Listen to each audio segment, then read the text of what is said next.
There it is. I see it says it's streaming live on Facebook. All right, there we go. So let's start from the top. How you starting over? Oh, thank you all for joining us today for our conversation with the legislator. We have the honor of being joined by Representative Reginald Murdock, who's from Mariana, and we also have one of our youth network members, Ashton, who resides in the Central Region.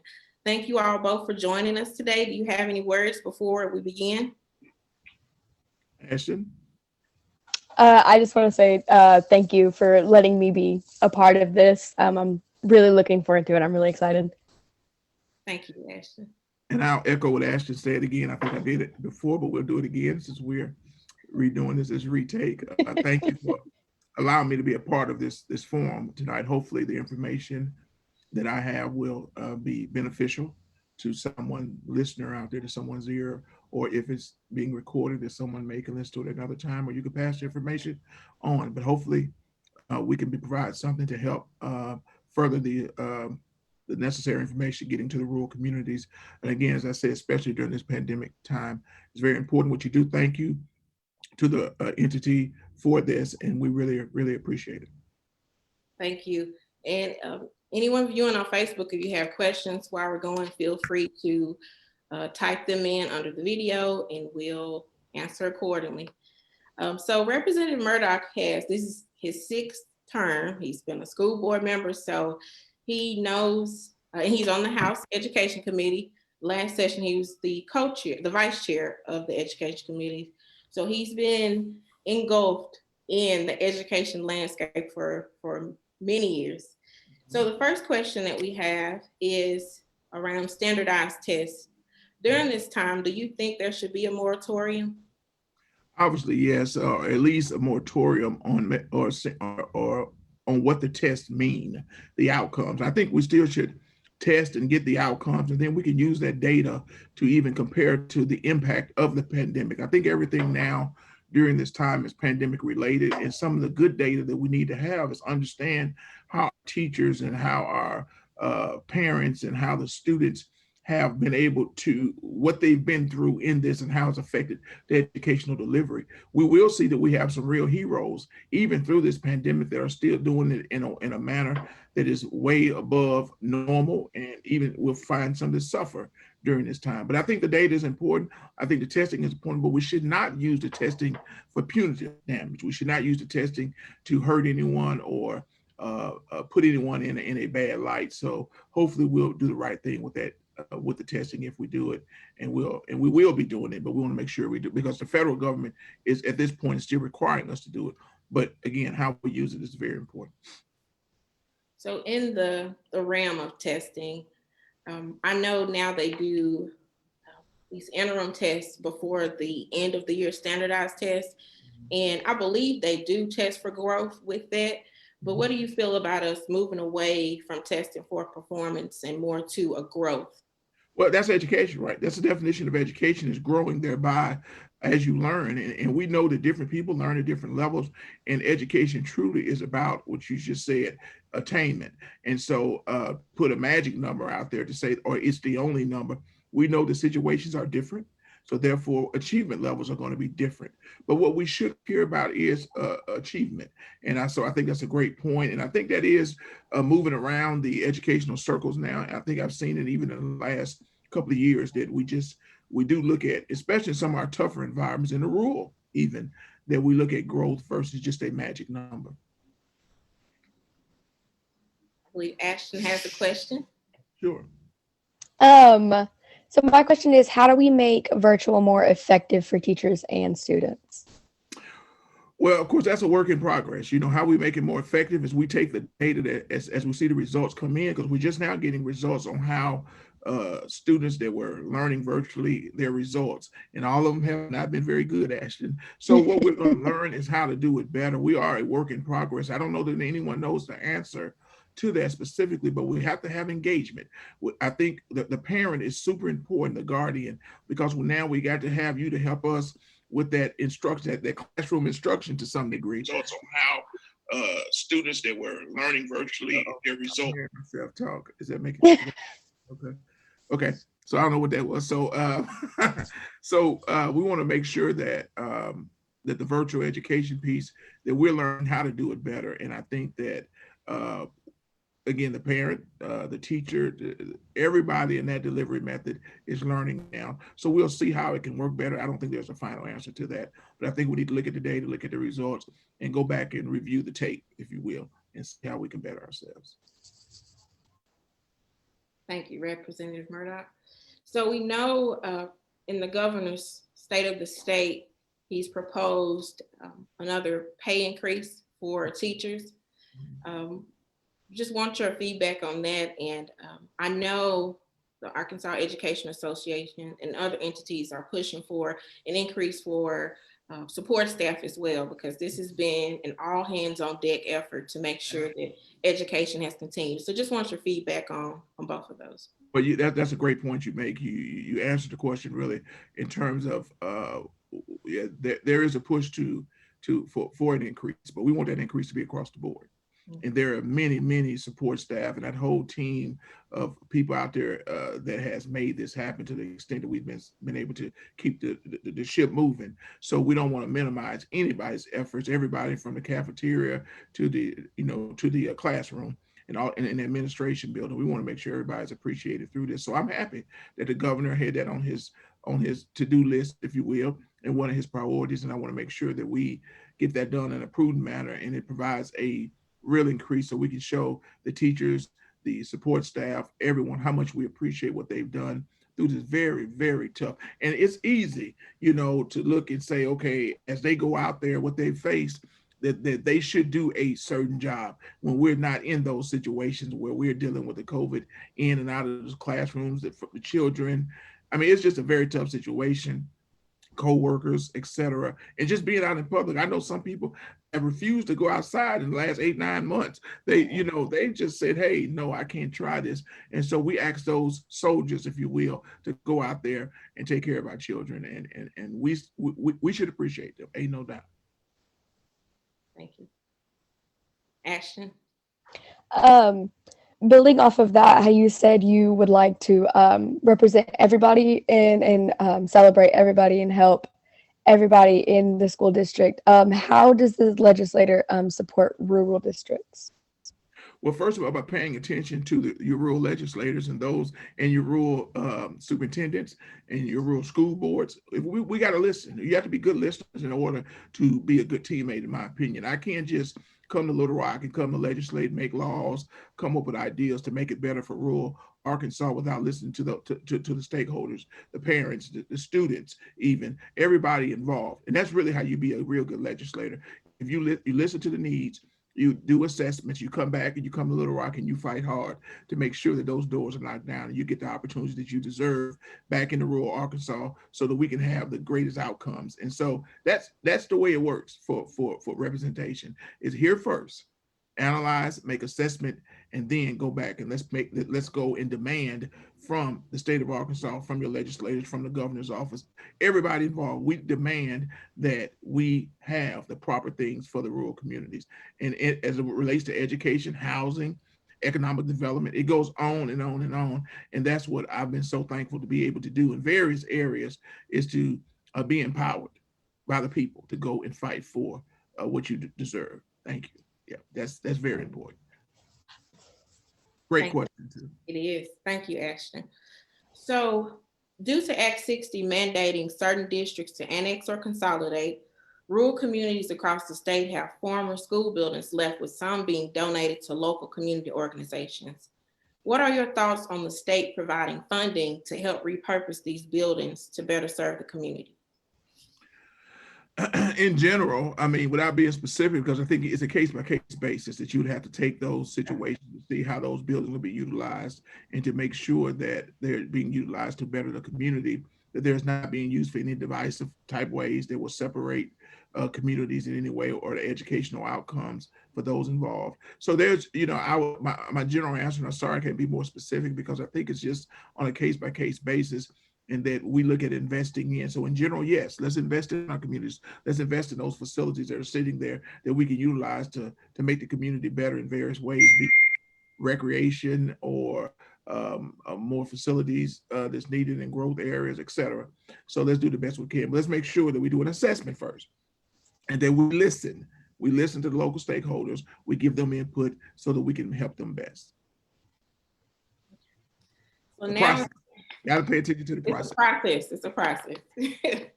So on to something that has, COVID really laid bare the true inequities and how much, the infrastructure for our connectivity was just in a bad shape in the state. Mm-hmm. So I know, and before COVID, the governor stated that communities with 500 or more, he was working on making sure they were better connected and had what they needed as far as broadband is concerned. So what's the current status of deploying broadband throughout rural Arkansas, or throughout Arkansas, period? Well, I do know that that's still a push, and we're still getting money from the federal government for that purpose. So I know that that's an ongoing effort.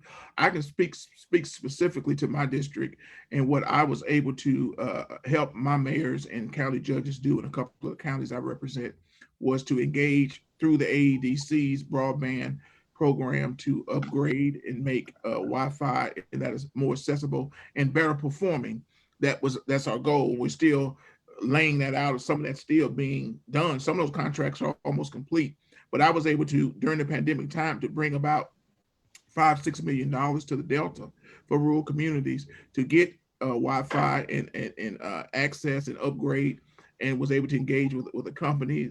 So I appreciate AEDC, Mike Preston, his whole team over there, that in the governor's office for making that happen. So that is a push, and I think that that's something that's bipartisan. Nobody is pushing back against that. They know the need for it, specifically in our rural communities, because if we can't do what we're doing right now, education is going to become to a halt because of the public health crisis that we're going through. So yes, definitely in favor of that, pushing forward, and I think everybody's on board with that one. And what we found is that some communities, they have the infrastructure in place, but it's not affordable. So how do we get over that hurdle of making sure first that they have the adequate access and then that it's affordable? Right. So then I'm thank you for going back to that, because I missed that point. I should have brought that forward. That's what the AEDC grant did. It made available to these companies that had the capacity to come in. It took care of the infrastructure.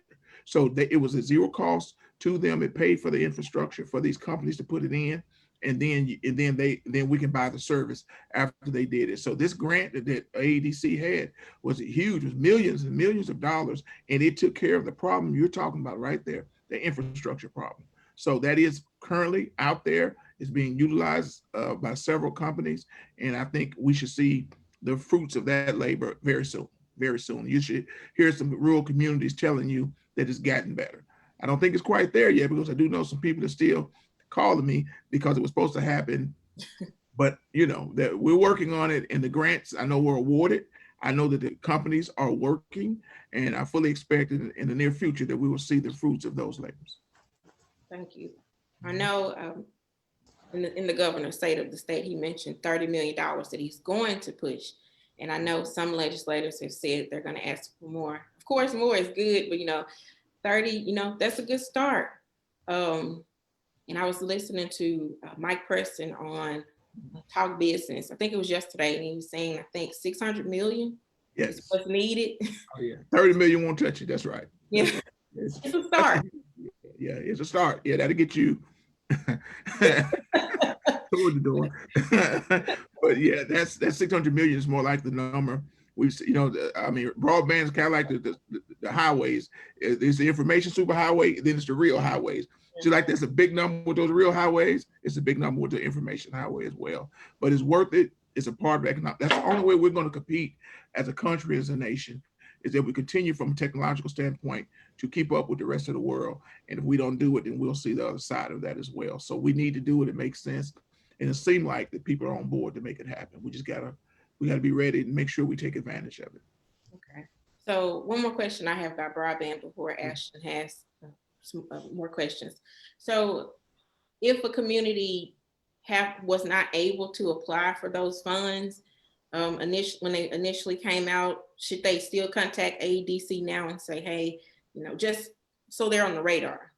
Absolutely, yes. Contact AEDC, because I think that the funds have been extended. The CARES Act dollars were extended, and with the new deadline. So I think all of 21, there is still some activity out there. I can't speak specifically to exactly what the program dates now are, but I do know that it's still out there. So it's certainly worth the inquiry to AEDC and Mike Preston and his team over there, and they will happily be glad to steer you in the right direction. So let's encourage our rural communities to get involved, and let's try to make this happen.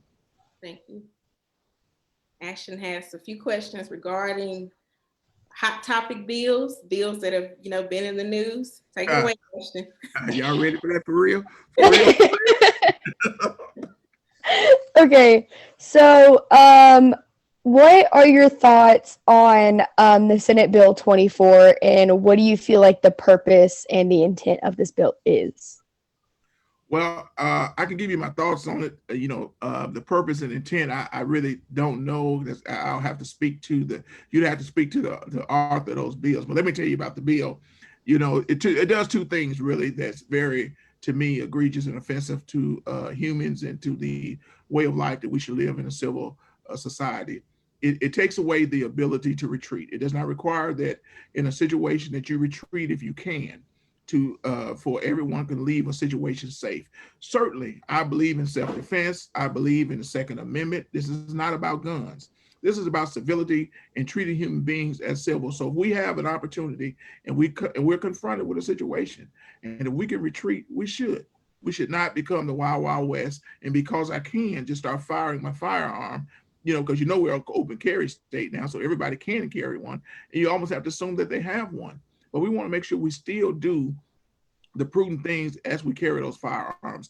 Part of the big debate against open carry and what we see now is because of this. It goes from open carry to now no stand. So you can stand your ground in a manner whereby you don't have to retreat. That's not good. That's not good policy, in my opinion. That's bad legislation. And I think that it's, the sponsor of the bill, Senator Ballinger, friend of mine, I talk to him often. We just totally disagree on this one. I mean, I understand what he's trying to do, but I disagree with it being good public policy. The other part of the bill that's very bad is it allows you, based upon your thoughts or your belief, that you can become the jury, the executioner, and the judge, and you can make a decision. Now, we do know that there are situations where sometimes we get upset. Sometimes we have mental illness, a lot of mental illness, as we well know in our communities, and people can make some choices, some decisions that may not be the best, but they don't deserve to die. And because I feel something, I feel threatened in a situation. I don't have to be threatened. I don't have to see a weapon, but I feel threatened. And I can become, like I said, the judge, the jury, and the executioner, and I can take your life. That's not policy. We should not make that a law. There's no reason that could make any sense. So those two things are what make the bill. You take those two things out, it's a good bill. If you take those two things out. So it has failed currently. I think they're trying to do some things to still get it through. So I think we'll see it again. We will see it again, but I pray that we'll see it without those two things that could be very harmful to us in our communities and in public health and just in so many ways. I also have another question about that bill. So I went through and read it. And my question is, does this bill pertain to law enforcement, and what exactly is classified as physical force or criminal activity that allows a person to be physical with somebody else? Well, I mean, yes, it definitely relates to law enforcement, because law enforcement now has to enter into a situation. They got to determine who's the good and bad person because of our current laws that allow for open carry. And then if you got a shootout, you don't know who was doing what for law enforcement. So it puts them in a very precarious position, and they have testified as such. And when you talk about criminal activity, I mean, that's defined in code. Whenever you infringe upon somebody else's rights or you endanger someone, and there are laws for that. There are things that you can do, self-defense, and there are safety mechanisms that you can utilize at certain times. But the whole point of this is to do it in a civil manner and not to do it in a manner whereby we don't have control and safeguards in place so that we can preserve life, rather than be so callous and allow people to kill one another. It's just so many things that we need to be careful of. Okay. So, so the second bill is Bill 3, and I was curious about your thoughts on that one. Bill 3. Senate Bill. Is that what it is? Is that Senate right? Bill 3. Yeah. What was Senate Bill? I don't have it memorized. Hate crimes. Hate crimes? Mm-hmm. Okay, it hasn't ran yet. Okay, so that's a hate crime bill. You're talking the one by Senator Hendren? Is that the one you're talking about? Well, I hadn't seen the bill. Actually, there's 3 or 4 out there. I know what the bill centers around, and it just makes sense. Arkansas is one of the few states that don't have it. We need to make sure we're in line because it's just talking against hate crimes. When you hate someone for their sex, their race, their ethnicity, their religious beliefs, etc. I mean, those may not be your choices. You don't have to be as they are or believe in what they're believing, but it certainly doesn't give you a right to act out against them in a hateful manner. And though we have that, you're right, there are laws on the books against that, but when you do it in that manner, specifically in that way, I have no problem with an enhanced punishment for that type of activity. So the hate crime bill, I fully endorse it. Something needs to happen. What exactly it's going to look like, we'll see, but we fully endorse that. Love beats hate, not hate. We love. We want to love it all. Let's do a love bill, not a hate bill. How about a love bill? Yes, sir. I do have a question, another question. So this bill does not serve as to create a protected classification or prohibit discrimination. And it also states additionally that this does not expand nor contract underneath the Civil Rights Act in Arkansas. So can you explain like what this means and why this is not counted as protected classification or that it doesn't prohibit discrimination? Which bill you talking about? Still Bill 3. You still talking about Senate Bill 3? Mm-hmm. Well, I mean, it does those things. I mean, you said a lot there, but what it does is it does not allow for classes of people that are protected, that should be protected. We have protected class because what have happened in our American history, that there have been people that obviously have been vilified and treated unfairly. So they become a protected class, and there's several of those, and they should remain protected because of what this country has done. All of our story as a country, it's not a good story. The picture is not pretty. And sometimes we know history tells that. And there are other bills out there that's trying to mar that and make sure that we don't remember that. But we're going to talk about those too, maybe. But the point is, this hate crime bill should ensure protection for those protected classes and should make sure that everyone is able to live a safe life, regardless of their beliefs and their backgrounds. They should not be able to be hated against and treated unfairly. And there should be enhanced penalties if they do. Thank you, Representative Murdock. And I'll circle back to a few of those bills, just so they're at the top of your mind.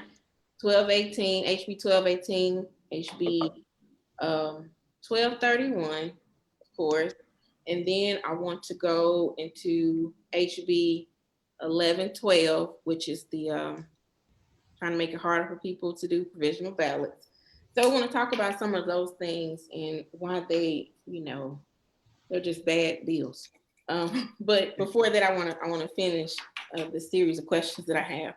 So a few years ago, it was through research and studies, it was found that more than 560,000 people in Arkansas are food insecure. And food insecurity refers to lack of access to enough food to support an active, healthy lifestyle. Given this, what path do you foresee to closing this gap and ensuring that more of our rural communities have access to food that supports why am I saying active? I'm trying to put active and healthy together. Okay. Let me ask this question again and not say active.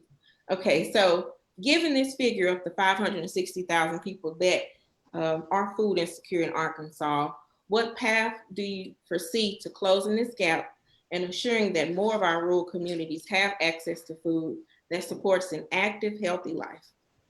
Well, it starts with USDA and our federal government. We have several programs out there that help our food groups, service groups. I call them food service groups. Arkansas Food Alliance, and other. There's several. I don't know the name. Food Bank in Arkansas that come together and they again assess, analyze where those shortages are, and then they do a great job of supplementing. We have to make sure that at the USDA level, at the federal level, through USDA, they have done a great job or a good job in trying to prepare those programs and systems to put them in place so that we can identify and then further improve those food insecure areas. Now, we can do more. We can do more because it still exists. And what we got to do a better job is remember the process. I talked to you about the process. Let's go back and let's do what? Let's listen and let's assess. Let's listen and let's assess. Let's listen to those from those communities. Let's do those assessments, listen to them, and then go back and try to supplement with funding and other resources to make sure that we close that gap. How we close that gap is by providing the resources necessary in those areas. Where do we provide those resources? We do that in identification. How do we identify? Again, through the assessment, the process. Let's go through the process, engage with stakeholders, and let's make sure we address those problems to close those gaps. It can happen. We have the resources, and we just need to make sure we identify them and close it. So before I go back to those bills that I stated earlier, I have one more question that is, it's a topic in rural Arkansas, something that we definitely need help with, housing. So housing quality refers to the physical condition of a person's home, as well as the quality of the social and physical environment in which the home is located. How do we ensure Arkansans have access to affordable quality housing? Well, there's various things. That's going to start with a couple of things. One is jobs.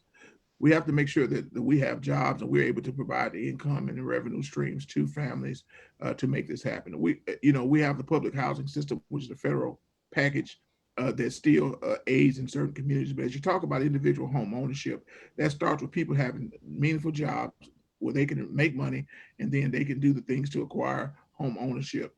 We have to do in our housing, we have an Arkansas Housing Association. Mr. Leon Jones, I think is his name, is the director of that. And he's going out and he's doing the assessments and the process again to identify those areas to make sure that we that we're present in those areas and that we're doing the things to supplement housing. It takes the local communities and the local county governments and city governments to be a part of this process, whereby we galvanize and we do some tax structure. We provide some incentives to builders, developers that will go in the areas, low income, rural areas, provide them incentives to go in there for housing, and then have them to put together some housing packages. I know in the Delta and the East Arkansas, we've had the benefit of that through some programs where people were able to acquire housing.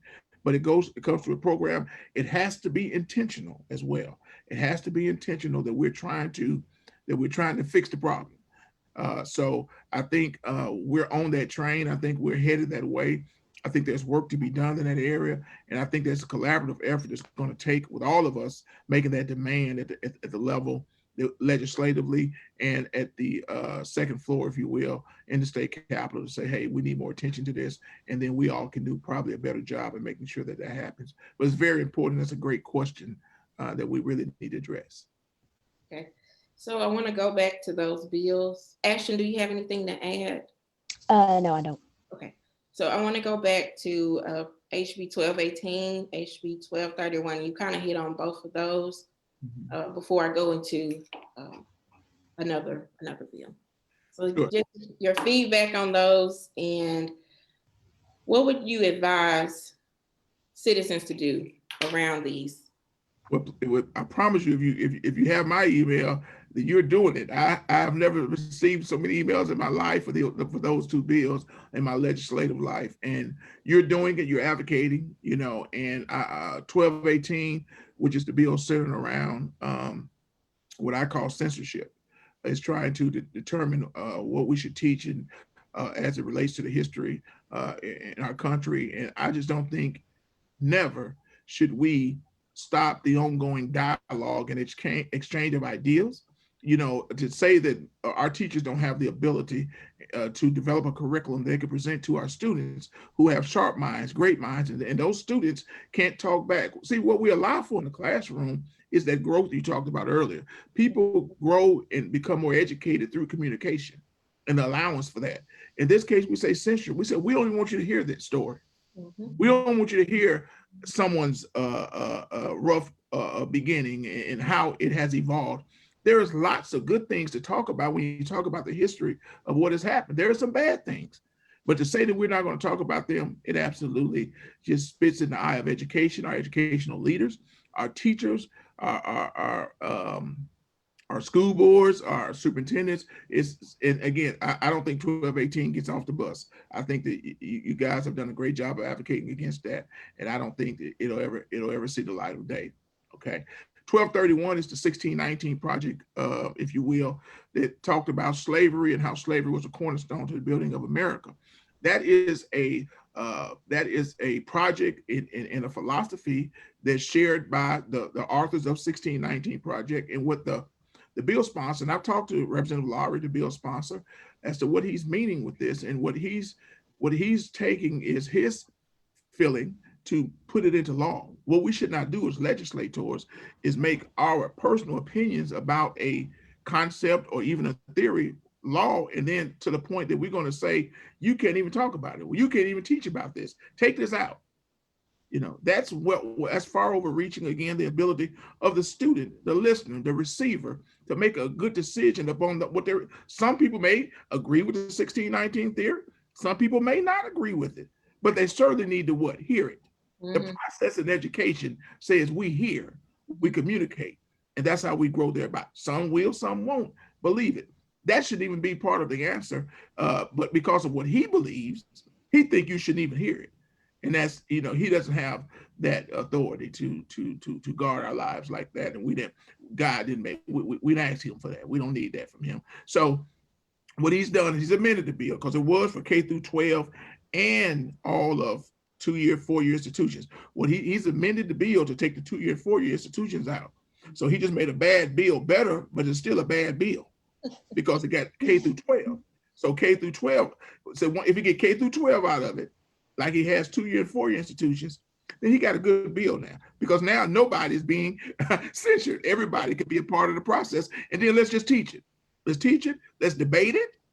Let's talk about it. Let's research it. And again, the process. Let's go through that. So both of those bills are bad bills. And I think that just before I got on the call with you, actually, I was on the call with some members, because I'm on that committee, with some members of the committee. And I think that, and it'll be heard in the morning. If you want to see it live in the morning at 9 o'clock on the website, you go to ArcLeg website, you can see every meeting we have live and in person, if you would, not in person, live,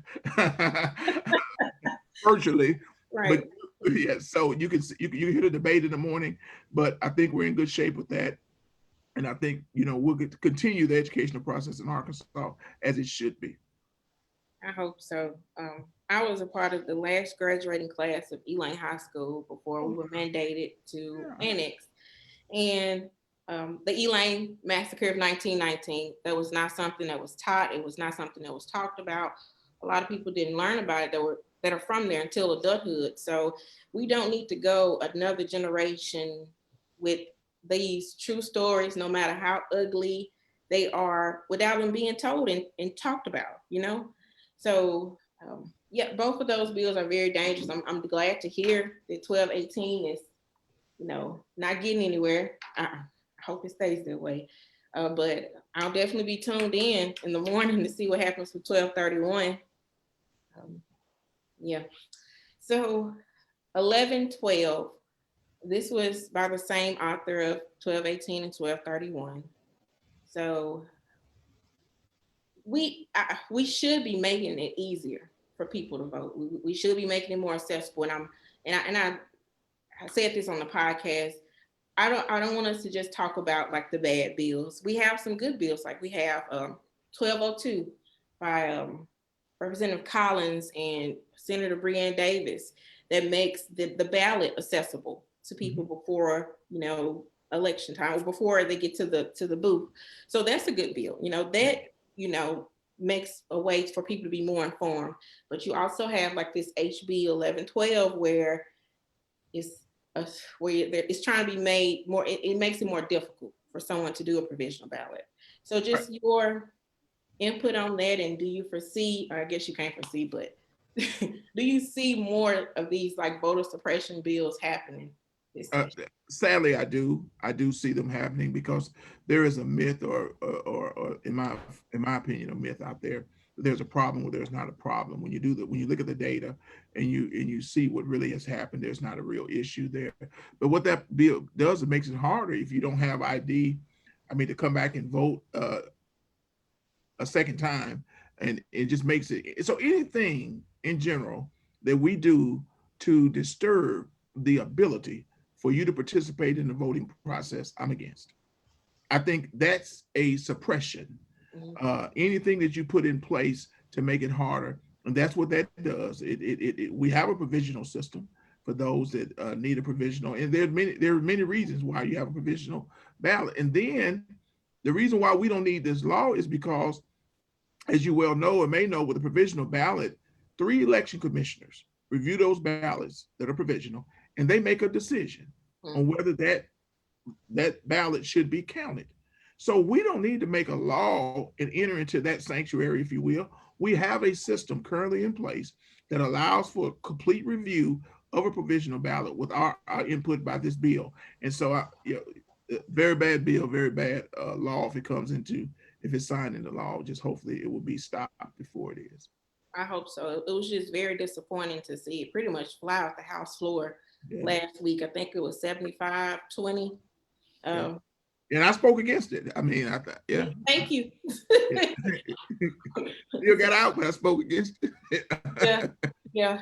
There's only so much you can do, but we really appreciate, even with, not having or being in the minority party wise and things like that. We really appreciate, you continuing to fight and to advocate for our rural schools and communities. Yes, ma'am. So that's all I have. I have to ask, what advice do you give citizens? Would you give citizens during the legislative session, and not just during the legislative session, but how can they build upon, because people are really active now, and I love it. I love it. So advice for them to continue to do that, and then building upon that activism. Do what we're doing tonight. Be involved. Call upon your legislators and your leaders to have Zooms, because Zoom is really huge now. We can do it from our living rooms. There's no excuse. We don't have to travel. We don't have to drive, but we can make you a part of the process. Become a part of the process. Be interested in it before there's a problem in your town. Make sure that you pay attention. Go on ArcLeg every morning. I think it should be in the school systems. I think that they should watch committee meetings. I think it's a great educational process to see how we sit here and we make your bills. We run your life from the standpoint of policy making. We have so much effect on the water you drink, how fast you can drive, where you can live. So many things we affect for you. So I think it should be a part of the curriculum. That's my opinion, a strong opinion as well. A bill. Yeah, there you go. And so, but we should willingly want to do that versus a bill that's a mandate. We should be willingly want to be part of the process. So my advice is be a part of the process. I'm so happy, thankful in my district that I've had the opportunity over the years to really create an environment and have a relationship with the constituents that I serve and others across the state. It's not in my district, but even inside of my district, to really have a great relationship and provide them information and implore them to be a part of the process, to get involved and stay involved, and not just when there's an emergency, just be involved anyway as a matter of course, and you make me a better legislator, they make me a better legislator, and because I'm happy to do it and so glad to be a part of it. But that would be my advice, to get them to stay involved, be involved, and be a part of the process. Thank you. Ashley, do you have any closing words? No, I do just want to say thank you again for letting me be a part of this, because it was really informative. Yeah, I definitely took a lot away from this. Thank you. And thank you, Representative Murdock.